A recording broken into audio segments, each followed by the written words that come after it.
Context-embedded learning is centred on exploration of a context, for example, the diabetes epidemic. Through the journey of exploration of the context, students develop an understanding of the nature and process of science, as well as concepts underpinning the issue. For example, the control of sugar levels in the blood.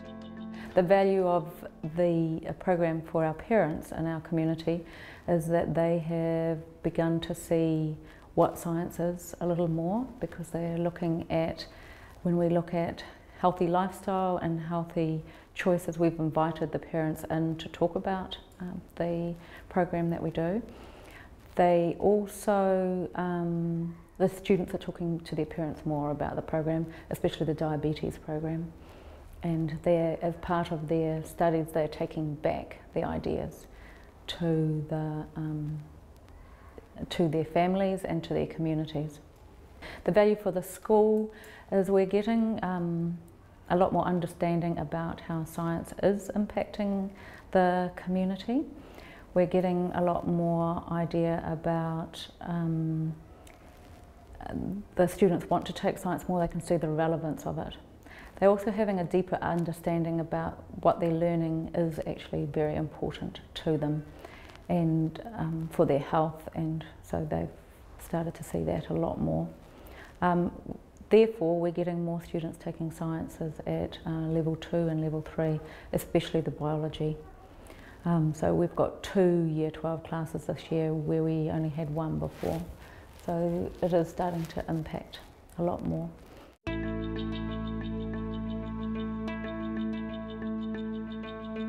There's also the aspect of relevance of the science to the students' lives.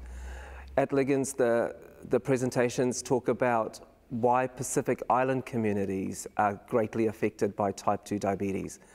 There's a strong link to their lives with the science that's happening, and that's something that's very, very much missing in our classwork.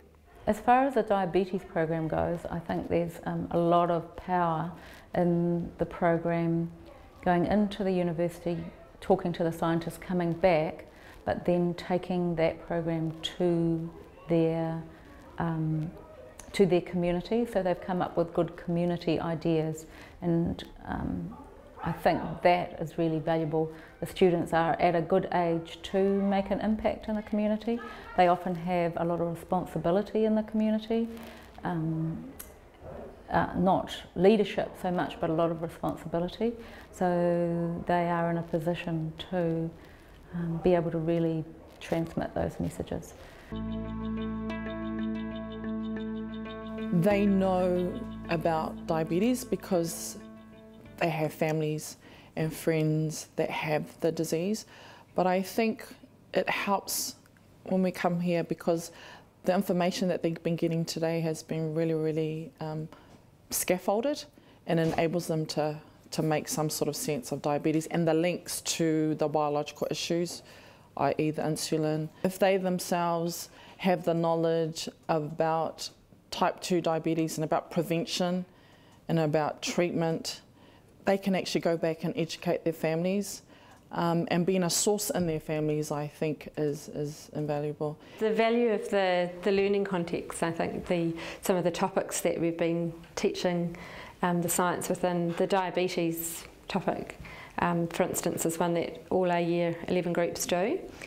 And a lot of the families, immediate families of these students do have diabetes, so it's something that really affects them, that they have had experience with. So by having it as a learning context, they can then go home and discuss it with their families, and they bring the feedback back to school. And I had some girls last year in a class who came back and said that reported back that their mother had changed some of the meals that they were cooking to make it a bit healthier for them. So it's just, with some students, it really puts the message in there, gets it back to the community, back to the families. So I think it has a far-reaching effect.